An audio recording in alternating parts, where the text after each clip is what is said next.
সবাই আল্লাহর বিধান পেয়ে দুঃখ বেদনা ভুলবে।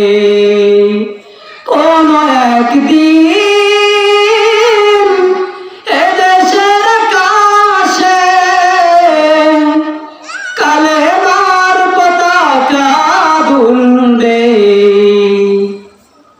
সেদিন সবাই